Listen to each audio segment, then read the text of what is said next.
Hello students, good morning all of you. मैं गोपी पंडित आप लोगों का हाइट एंड डिस्टेंस से ये क्वेश्चन नंबर 9 लेकर के आया हूँ। उसका सॉल्यूशन लेकर के आया हूँ मैं, क्योंकि मैं पिछली कक्षा में क्वेश्चन नंबर 7 तक बताया था आप लोगों को, और क्वेश्चन नंबर 8 जो है क्वेश्चन नंबर 7 दोनों सेम टू सेम है। और जो आपको क्वेश्चन नंबर 7 बताया था सेम टू सेम आपका क्वेश्चन नंबर 8 है। आप उसे भी मैं शायद मुझे भी लगता है कि आप उसे सॉल्यूशन कर लिए होंगे क्वेश्चन नंबर 8 को। अगर क्या आप सॉल्यूशन नहीं किए होंगे तो आप कमेंट करेंगे, व्हाट्सएप मैसेज करेंगे मुझे कि सर ये नहीं बना था, मैं पुनः उसका सॉल्यूशन में बताऊंगा। तो चलिए देखते हैं क्वेश्चन नंबर 9 मेरा क्या कहता है। और तो क्वेश्चन नंबर 9 मेरा बोलता है कि एक मीनार के पाद बिंदु से, पिछली कक्षा में जो है मैंने बताया था कि पाद बिंदु क्या होता है, और उसका जो बताया था तल के बारे में बताया था, पाद बिंदु के बारे में बताया था, शिखर के बारे में भी बताया था आप लोगों को। तो क्वेश्चन आपका बोल रहा है कि एक मीनार के पाद बिंदु से एक भवन के शिखर का उन्नयन कोण 30 डिग्री है। ध्यान दीजिएगा, पहला आपका क्या बोला है, एक मीनार बोला है, और दूसरा क्या बोला आपका, भवन बोला है। यहां पर दो बिल्डिंग है, एक मीनार है आपका और एक दूसरा क्या है, भवन है। तो वही आपका बोल रहा है कि मीनार के पाद बिंदु से भवन के शिखर का उन्नयन कोण कितना डिग्री है, 30 डिग्री है। देखिए यहाँ पे 30 डिग्री है, और भवन के पाद बिंदु से मीनार के शिखर का उन्नयन कोण 60 डिग्री है। तो यदि मीनार की ऊंचाई आपका बोल दे रहा है 50 मीटर, तो भवन की ऊंचाई याद कीजिए। जैसे दो बिल्डिंग आपका बोला था, मीनार बोला था, दूसरा भवन बोला था, तो उसमें से आपका मीनार की ऊंचाई आपका बोल दे रहा है क्वेश्चन में ही कि 50 मीटर है, तो भवन की ऊंचाई क्या होगी, कैसे ज्ञात करेंगे भवन की ऊंचाई, तो चलिए देखते हैं हम। तो इसका जो है ज्ञात करने के लिए सबसे पहले जो क्वेश्चन दिया हुआ था, क्वेश्चन के जरिए जो है मैंने एक चित्र का निर्माण किया है समझने के लिए कि कौन मेरा मीनार है, कौन मेरा भवन है। फिर उसके बाद मैंने दर्शाया है उसमें कि ये मेरा मीनार है और ये मेरा भवन है। मीनार की ऊंचाई बराबर 50 मीटर दिया हुआ है, और इसके पाद बिंदु से इतना डिग्री का कोण बनता है, और इसके पाद बिंदु से इसके शिखर से जब मिलाते हैं तो इतना डिग्री का कोण बनता है। तो क्वेश्चन आपका बोला था एक मीनार के पाद बिंदु से, सबसे पहले क्या आपका क्या बोला, एक मीनार बोला। तो मैंने क्या किया, एक मीनार खींच लिया, बड़ा से क्या किया, मीनार खींच लिया। उसके बाद आपका क्या बोला है, मीनार के पाद बिंदु से एक भवन। पहला पॉइंट सुनिएगा, देखिए यहाँ पहला पॉइंट आपका क्या बोला है, मीनार, और दूसरा पॉइंट आपका क्या बोला है, भवन। तो सबसे पहले मैंने क्या किया, एक मीनार खींचा, ये बड़ा सा एक मीनार खींचा, जस्ट उसी के बगल में क्या खींचा, भवन खींचा, और दोनों को जो है सतह से मिला दिया। सबसे पहले देखिए एक मीनार खींच लिए ए से लेकर के बी तक, ये मेरा मीनार हो गया। उसके बाद एक भवन खींचे हैं सीडी, और फिर दोनों सतह को दोनों पाद बिंदु को हम क्या कर दिए, मिला दिए। मिलाने के पश्चात हम क्या किए, क्वेश्चन में आपका क्या बोला, सो ध्यान दीजिएगा, पहला पॉइंट आप सुन लीजिएगा मीनार, दूसरा पॉइंट भवन। उसके बाद आपका क्वेश्चन में बोला था कि देखिए सुनिएगा यहाँ पे, भवन के शिखर का उन्नयन कोण किससे, मीनार के पाद बिंदु से। तो मीनार का पाद बिंदु क्या होगा, ये मेरा मीनार है, तो मीनार का पाद बिंदु मेरा क्या होगा, बी। तो यहां से आपका बोल रहा है, यहां से किसके, भवन के शिखर का उन्नयन कोण। तो पाद बिंदु ये हुआ, भवन का शिखर मेरा क्या होगा, डी होगा यहाँ पे।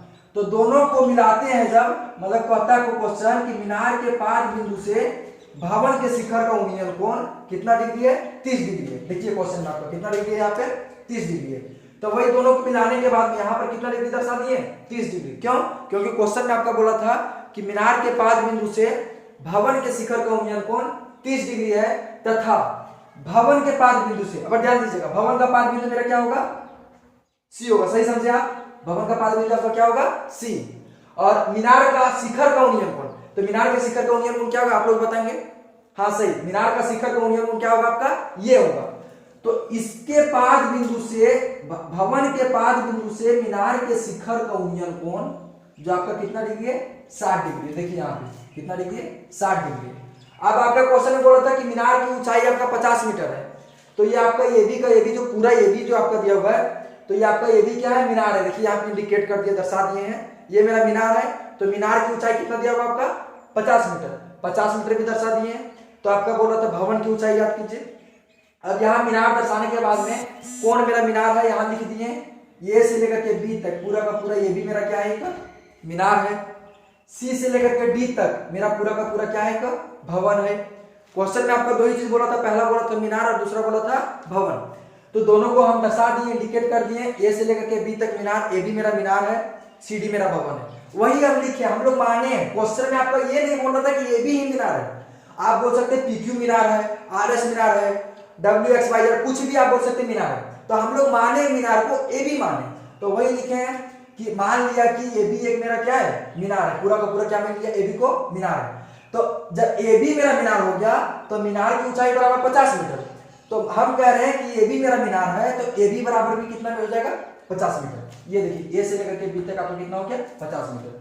फिर आपका क्वेश्चन में बोला है कि सीडी मेरा भवन की ऊंचाई है, सीडी को हम क्या माने भवन की ऊंचाई, और आपका एंगल जो आपका दिया हुआ आप लोग जानते हैं एंगल कैसे लिखते हैं कि नहीं लिखते हैं। कोण ए सी बी बराबर 60 डिग्री, कोण डी बी सी बराबर कितना डिग्री 30 डिग्री। वही लिखे कोण ए सी बी बराबर 60 डिग्री तथा कोण डी बी सी बराबर 30 डिग्री। अब आपका जो दिया हुआ समकोण, सबसे पहले आप क्या करते हैं जिसमें आपका जो त्रिभुज मेरा बट रहा है, दो ट्रायंगल मेरा जो बट रहा है, तो ट्रायंगल में सबसे पहले किस ट्रायंगल में कोई भुजा आपका दिया हुआ, लंब दिया हुआ, आधार दिया हुआ, कर्म दिया हुआ, कुछ दिया हुआ, चलिए देखते हैं। तो अगर कोई पहला जो त्रिभुज मेरा बन रहा है ए बी सी और दूसरा त्रिभुज डी सी बी, तो डी सी बी में कुछ दिया हुआ क्या, लंब आधार कर्म कुछ दिया हुआ क्या, नहीं दिया हुआ है। अब देखते हैं आगे दूसरा त्रिभुज जो मेरा बना था ए बी सी, तो ए बी सी में कुछ दिया हुआ क्या, लंब आधार कर्म, हाँ, तो इसमें हम देख रहे हैं कि लंब मेरा दिया हुआ है, लंब कितना दिया हुआ है 50 मीटर। इसलिए सबसे पहले हम चल रहे पहला समकोण त्रिभुज आपका क्या बन रहा था ए बी सी, तो वही लिख रहे हैं आप समकोण त्रिभुज ए बी सी में थीटा का मान देखते हैं ए बी सी में, ए बी के बाद में कहा सी, तो सी के पास में कितना डिग्री का कोण बन रहा है 60 डिग्री का। इसीलिए हम क्या किए लंब मेरा दिया हुआ है, यहां पे लंब मेरा दिया हुआ है, निकालना क्या हमको आधार निकालना है। तो लंब और आधार किसमें आता है 10 में, आधार और लंब किसमें आता है, सॉरी लंब आधार और लंब किसमें आता है कोट में। तो वही आपको बोल रहा है 10 थीटा का मान आपको बताया, सी के पास में 60 डिग्री दिया हुआ है, तो 10 60 डिग्री इज इक्वल मतलब 10 थीटा इज इक्वल टू लंब बटे आधार। तो लंब आपका क्या पूरा का पूरा मीनार है, तो जो आपका ए बी है और आधार आपका पूरा जो पड़ा हुआ है उसको क्या बोल रहे हैं बी सी। 10 60 डिग्री का मान होता है √3/1 is equal to a b का मान जो है मीनार की ऊंचाई कितना बोल रहा है आपका 50 मीटर, तो 50 दे दिए बटे आपका क्या BC। अब यहाँ पे क्रॉस मल्टीप्लाई कर दिया, तो √3 को BC से मल्टीप्लाई किए तो √3BC इज इक्वल टू 50 से कम 50, तो BC का BC √3 गुना में इधर आ गया, तब का भागा में डिवाइड में हो गया। पुनः जो आपका दूसरा त्रिभुज बना था क्या बना था DCB, तो पुनः चले हम समकोण त्रिभुज DCB में, वही लिखे DCB। अब थीटा का मान कहाँ बन रहा है यहाँ पे कितना डिग्री का बन रहा है 30 डिग्री का, सही पकड़े। तो वही लिखे 10 थीटा का मान कितना डिग्री 30 डिग्री। 10 क्यों लगाए आप पूछ सकते हैं, 10 इसलिए लगाए क्योंकि आधार अभी हम निकालने जस्ट BC मेरा आधार है और आधार हम निकाले BC को 50 बटे √3, निकालना मेरा क्या है लंब, इसलिए लंब और आधार मेरा आता है 10 में, इसलिए 10 पकड़े। अगर कहीं मेरा कर्म दिया हुआ है और लंब निकालना है क्या पकड़ेंगे साइन पकड़ेंगे। तो इसी प्रकार से आधार जब निकालेंगे तो वही 10 पकड़े, 10 थीटा का मान 30 degree, 10 theta is equal to लंब बटे आधार। तो लंब आपका क्या है BC, तो BC, आधार आपका क्या है BC, तो BC। अब यहाँ क्या किया 10 30 डिग्री का मान आप लोग जानते क्या होता है 1/√3 लिखें इज इक्वल टू BC बटे BC।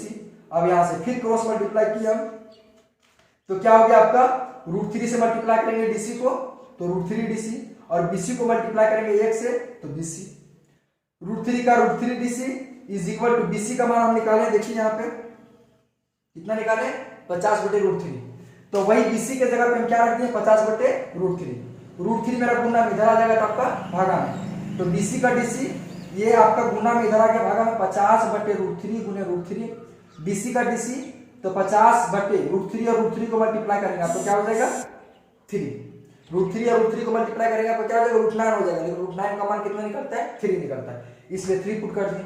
अब 3 को 50 में जब भागा दिए तो पूर्णांक में आपका आ गया कितना आ गया 16.2/3 मीटर।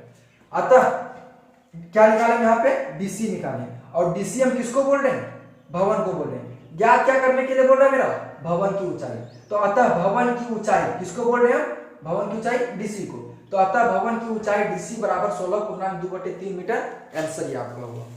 इसी प्रकार से आप नेक्स्ट क्वेश्चन देख सकते हैं, आपका जो दिया हुआ आपका क्वेश्चन नंबर 10 11 जो आपका दिया हुआ है, और नेक्स्ट आपका जो भी क्वेश्चन आपका नहीं बनता है फिर तो मैं उसका वीडियो बनाऊंगा ही, तो जो आपका क्वेश्चन देख सकते हैं ट्राई करके, अगर कोई बनता है तो अच्छी बात है, आप खुद से ट्राई कर सकते हैं इसको एग्जाम्पल में देख करके, क्योंकि एग्जाम्पल से जो आपका खूब कुछ क्वेश्चन आपका इस चैप्टर से मिलता है। इसलिए आप इसे ट्राई करें। आज का ये मेरा आपका 10th क्लास का हाइट एंड डिस्टेंस का क्वेश्चन नंबर 9 का ये मेरा सॉल्यूशन हुआ। Thank you.